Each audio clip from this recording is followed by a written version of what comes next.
इतिहासकार के अनुसार कॉन्स्टेंटाइन जो रोमी साम्राज्य का सम्राट था, उसका यह ध्यान हुआ कि यीशु मसीह के जन्मदिन के विषय में वह सुने, उसके बारे में सही जानकारी ले।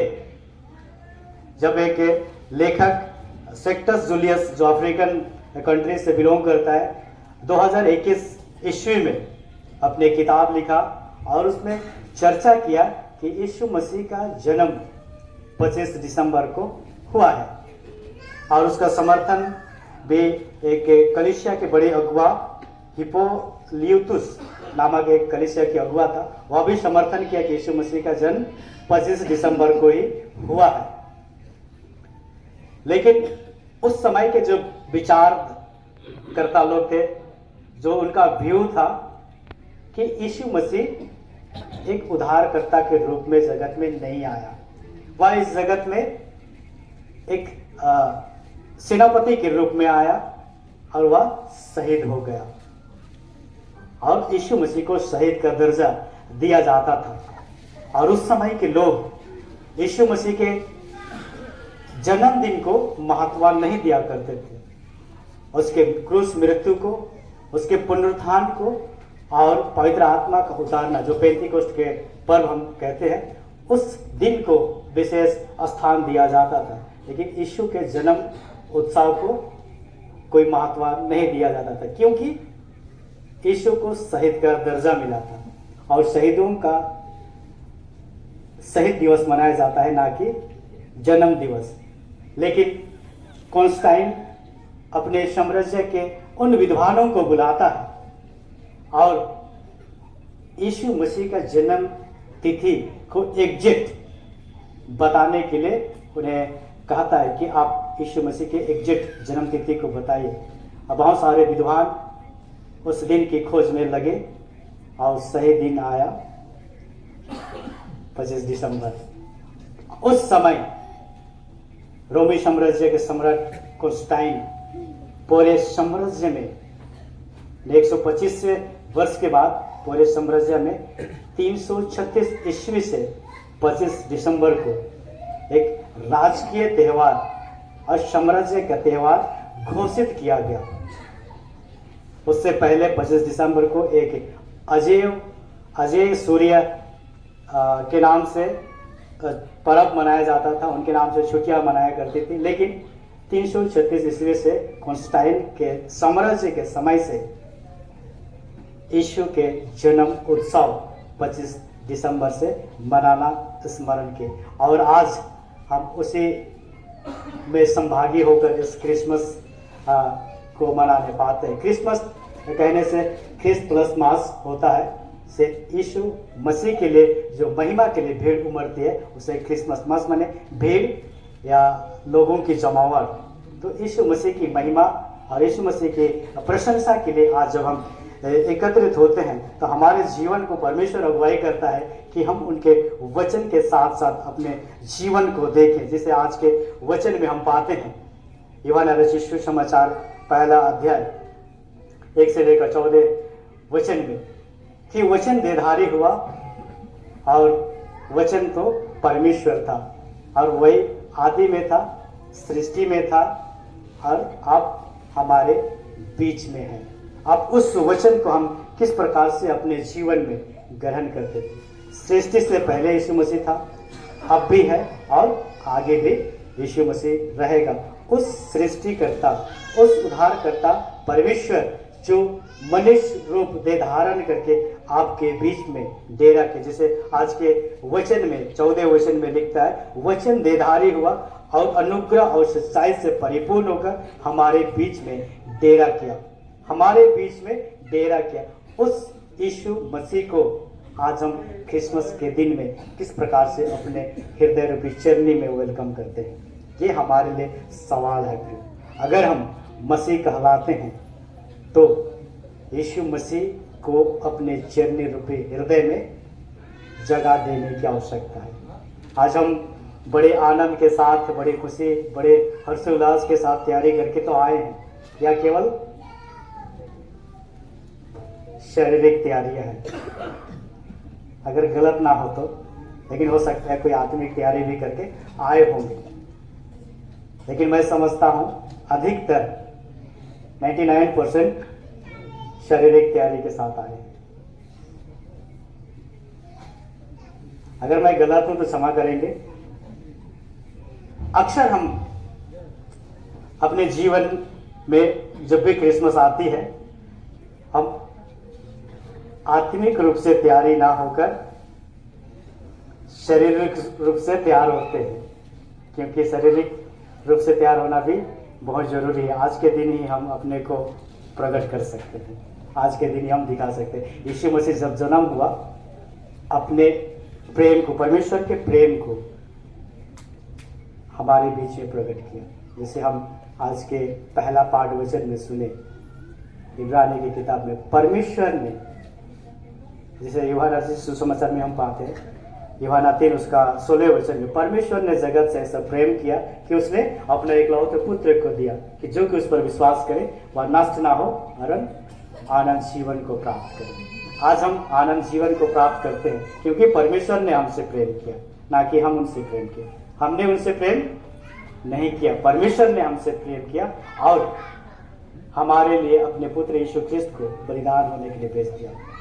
और जब हम इसी वचन के आधार पर आगे जब पढ़ते हैं लूका रचित सुसमाचार, लूका 2 उसका 10-11 को, तो वहाँ लिखता है, मत डर, मैं तुम्हें बड़े आनंद का सुसमाचार सुनाता हूँ। देखो आज दाऊद के नगर में तुम्हारे लिए उद्धारकर्ता का जन्म हुआ है, वही मसीह प्रभु है। यह सुसमाचार केवल नहीं है, यह न्यूज केवल नहीं है, वरन आज हमारे लिए गुड न्यूज है। गुड न्यूज ये है कि उद्धारकर्ता एक मनुष्य रूप धारण करके आपके बीच में आया, आपके जीवन में डेरा करने के लिए आया। बस शर्त है कि हम उस बालक यीशु को किस प्रकार से अपने जीवन में ग्रहण करते हैं। आज के वचन के अनुसार मैं 3 बातें बताने का प्रयास करूंगा कि यीशु मसीह हमारे जीवन के लिए क्या लेकर आया, क्या गिफ्ट लेकर आया। क्योंकि क्रिसमस हम समझते हैं कि उपहार का त्यौहार है, नहीं, उपहार का त्यौहार है, गिफ्ट एक्सचेंज करने का त्यौहार है।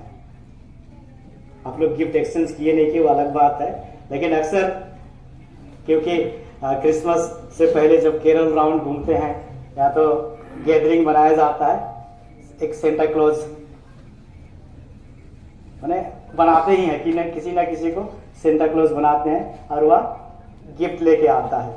आप लोग इस बार कितनों ने मिस किया होगा, क्रिसमस गैदरिंग उपस्थित हो नहीं पाए, और जितनों ने आया देखा होगा कि किस प्रकार से हम जब गैदरिंग बना रहे तो सेंटा क्लॉज अचानक आ पहुंचा और पूरा मिठाइयाँ बंटने लगे, लेकिन जो इधर वेदी पर बैठे थे उनके लिए मिला ही नहीं, खाली रहना पड़ा। तो जब हम परमेश्वर की संगति में आते हैं तो परमेश्वर भी हमसे गिफ्ट चाहता है। यीशु मसीह को भी जब 3 ज्योतिषी देखने गए, सोना लोबन गंधरस भेंट चढ़ाए, नहीं, सोना लोबन गंधरस भेंट चढ़ाए। तो आज परमेश्वर हमसे क्या चाहता है, यीशु मसीह क्या चाहता है कि हम उनके लिए भेंट चढ़ाएं। आज हमने दूसरा गीत में भी चरनी दान जमा किए, जो भी हो, लेकिन यीशु मसीह के लिए हम भेंट चढ़ाएं। जब हम परमेश्वर के वचन की संगति में आते हैं, आज के वचन के अनुसार ये वचन देहधारी हुआ और हमारे बीच में डेरा गया। ये मुख्य बातें हैं, और उस मुख्य बातें में पहली बात है कि यीशु मसीह जगत को ज्योति देने के लिए आया। यीशु मसीह जगत को ज्योति देने के लिए आया। इससे पहले जब हम यीशु के आने से पहले की घटनाओं को देखें, या संसार या जगत पाप के दलदल में फंसा हुआ था, हम भी उसी पाप के दासत्व में कहीं ना कहीं फंसे हुए थे।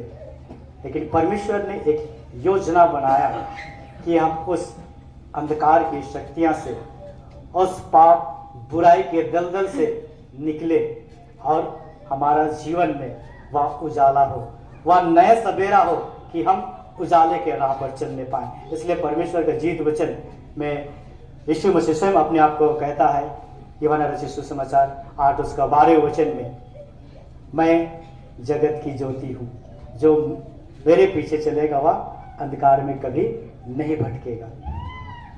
यीशु मसीह खुला निमंत्रण दे रहा है कि जब हम उनके पीछे चलते हैं तो हम अंधकार की शक्ति में कहीं लिप्त ना होने पाए, वरन हम उजाले मार्ग पर जो सही राह पर है हम उसमें अग्रसर किए जाएंगे। बशर्ते है कि यीशु को हम स्वयं अपना उद्धारकर्ता ग्रहण करें, तब जाके यीशु मसीह हमारे जीवन में वह उजाला प्रदान करेगा। क्योंकि हम परमेश्वर के जीवित वचन में से पढ़ते हैं कि ये तेरा वचन मेरे पांव के लिए दीपक और मार्ग के लिए उजियाला है। तेरा वचन, ईश्वर का वचन हमारे पांव के लिए दीपक और मार्ग के लिए उजियाला है। इसलिए यीशु मसीह ने कहा कि मैं ही वह ज्योति हूं जो तुम्हें अंधकार से निकाल सकता हूं और सही मार्ग पर ले चलता हूं। और दूसरी बात है कि यीशु मसीह हम हर एक को जीवन देने के लिए आया। यीशु मसीह हम हर एक को जीवन देने के लिए आया। जिसे हमने पढ़ा चौथे वचन में, चौथे पद में लिखा है, उसमें जीवन था, उसमें जीवन था और वह जीवन मनुष्यों की ज्योति था। ज्योति अंधकार में चमकती है और अंधकार ने उसे ग्रहण नहीं किया। आज हम हो सकता है पाप बुराई के दस्सत्वा में इतने फंसे हुए हैं, अंधकार की शक्ति हमको इतना घेर चुका है कि हम उजाला में जाना ही पसंद नहीं करते। उजाला में हम जाना ही पसंद नहीं करते, क्योंकि अगर हम उजाला में जाएंगे तो सारी वस्तुएं दिख जाएगी। नहीं, अब जैसे हो साफ साफ दिखने लगेगा, इसलिए हम डरते हैं, नहीं मैं अंधेरा में ही ठीक हूं ताकि हमको कोई ना देखे। लेकिन परमेश्वर जो सर्वज्ञानी और सर्व उपस्थित है सबको देखता है। अब भजन संहिता की किताब को पढ़ सकते हैं, वहां साफ साफ लिखता है, अगर मैं अधोलोक में भी जाऊं तो ये परमेश्वर तू वहां है, अगर मैं स्वर्ग में जाऊं तो भी तू वहां है। तुझसे छिप कर जाऊं कहां छिप सकते हो आप? छिप सकते हो? नहीं, क्योंकि परमेश्वर सर्वज्ञानी और सर्व उपस्थित है।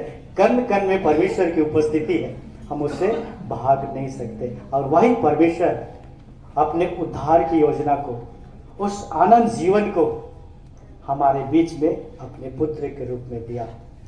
इसलिए यूहन्ना रचित सुसमाचार में हम पाते हैं, यूहन्ना 10:10 में, मैं इसलिए आया कि तुम बहुतायत का जीवन पाओ। हमें जीवन देने की बात कर रहे हैं दूसरे भाग में कि यीशु मसीह जीवन देने आए। इसलिए यूहन्ना साफ साफ लिखता है, मैं तुम्हें बहुतायत का जीवन देने आया। थोड़ी जीवन नहीं ना, बहुत सारे जीवन, बहुतायत का आशीष और आनंद जीवन हमको देने आया है। बस करते हैं कि उसके बताए हुए मार्ग पर हम चले, तब जाके वह हमें आनंद जीवन की वारिस बनाएगा।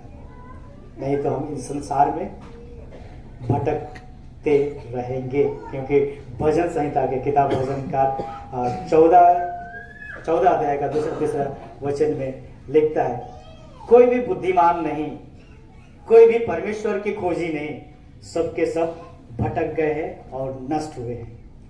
आज कहीं हम अपने जीवन को वहां तो नहीं देखते हैं, सब हम भटके हुए में से तो नहीं हैं, लेकिन आप नहीं होंगे मैं समझता हूं, क्योंकि आज आप इस दिन को स्मरण किए कि हमारे लिए एक उद्धारकर्ता जन्माए, हम उनकी महिमा के लिए चल जाए। नहीं, यही हो सकता है कि आप परमेश्वर की महिमा के लिए आज पवित्र संगति में आए, इसलिए आप भटके हुए में से तो नहीं, आप अज्ञानी भी नहीं, आप परमेश्वर के ना खोजने वाले में भी नहीं, आप हो सकता है परमेश्वर के खोजी है।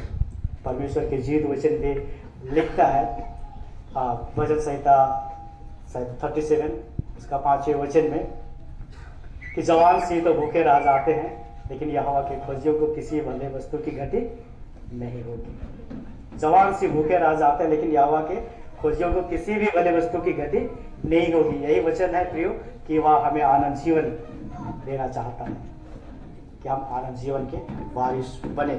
और तीसरी बात है आज के वचन के अनुसार कि परमेश्वर के संतान होने का अधिकार हमें देता है। परमेश्वर के संतान होने का अधिकार हमें देने के लिए यीशु मसीह इस जगत में आए। पहली बात, वह जगत में ज्योति देने के लिए आया। दूसरी बात कि जगत में जीवन देने के लिए आया। तीसरी बात कि परमेश्वर के संतान होने का अधिकार हमें देने के लिए आया।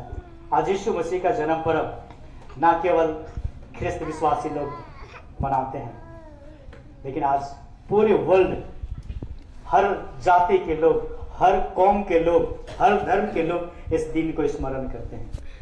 और आज के वचन के भी अनुसार जब हम पढ़ेंगे तो यहाँ साफ साफ लिखता है, किसी जाति विशेष के लिए, किसी धर्म विशेष के लिए नहीं, वरन जितनों ने यीशु मसीह को ग्रहण किया वे परमेश्वर के संतान कहलाए। जितनों ने, यहाँ सब लोगों के लिए कहा गया है। और वहीं लूका रचित सुसमाचार में हम पाते हैं कि देखो सब लोगों के लिए एक उद्धार का संदेश है। आज वही संदेश, वही उद्धार की योजना आपके जीवन में और आपके पारिवारिक जीवन में परमेश्वर देना चाहता है। आज जब हम अपने आप को परमेश्वर के संतान कहलाते हैं, हम जब प्रार्थना भी करते हैं तो हम तेरे बेटे बेटियां हैं, हे परमेश्वर हम तेरे बेटे बेटियां हैं।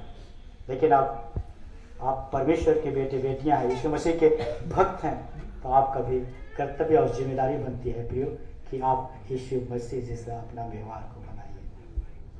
आप भी यीशु मसीह के व्यवहार जैसे आपका जीवन को बनाइए। आप फिलिपी की किताब को पढ़ेंगे, फिलिपी 5 उसका, फिलिपी 2 उसका 5 से आगे, तो वहाँ लिखता है यीशु मसीह अपने आप को शून्य कर दिया, अपने आप को जीरो कर दिया। क्या कर दिया? अपने आप को जीरो कर दिया। लेकिन आज हम मसीह लोग अपने आप को हीरो कर दिए, क्योंकि ये संसारिक है प्रियो कि हमें दिखाना भी है। इसलिए मैंने कहा कि हम उस दिखावटी वाली जिंदगी को जी रहे हैं। हमारा स्वभाव मसीह के स्वभाव के अनुसार नहीं है। आप फिलिपी की किताब तो उसका 27वें वचन को भी पढ़ेंगे तो वहाँ साफ साफ लिखता है, तुम्हारा चाल चलन मसीह के सुसमाचार के योग होना चाहिए, चाहे मैं आकर देखूं या नहीं। लेकिन क्या आज हमारा चाल चलन, हमारा बोली व्यवहार मसीहों के जैसा है? क्रिसमस का संदेश हम कुछ और सुनने आए थे, लेकिन कुछ और मिल रहा है। आनंद का सुसमाचार हम सुनने आए थे, लेकिन चेतावनी का वचन हमें सुनने मिल रहा है। लेकिन हाँ, उद्धार का संदेश यीशु मसीह लेके आए, और दूसरी बार जब आएगा वह न्याय के लिए आएगा। इसलिए आवश्यकता है कि हम अपने जीवन को तैयार करें और उसके द्वितीय आगमन के लिए। हम भले ही आज यीशु के जन्म पर एक बालक में, चरने में लेटा बालक को देखने का इच्छा रखते हैं, लेकिन वह चरने में केवल नहीं, आज आपके हृदय में जगह चाहता है। आज वह यीशु मसीह आपके हृदय में जगह चाहता है, चरने में नहीं। आपके हृदय में, चरने में जगह चाहता है। अगर आप अपने हृदय रूपी चरनी को साफ करते हैं तो यीशु मसीह जो यहाँ वचन लिखता है, देधारण हुआ, आपके शरीर में देधारण होगा और आपके जीवन को ज्योति दिखाएगा, आपके जीवन को जीवन देगा और आपके जीवन को परमेश्वर के संगति में मिलाएगा कि आप परमेश्वर के संतान कहलाओगे। और जब आप परमेश्वर के संतान कहलाओगे, आपका आनंद और खुशी 4 गुना हो जाएगा। परमेश्वर इस वचन के द्वारा से हमारे को आशीष प्रदान करे। आमीन। आइए हम प्रार्थना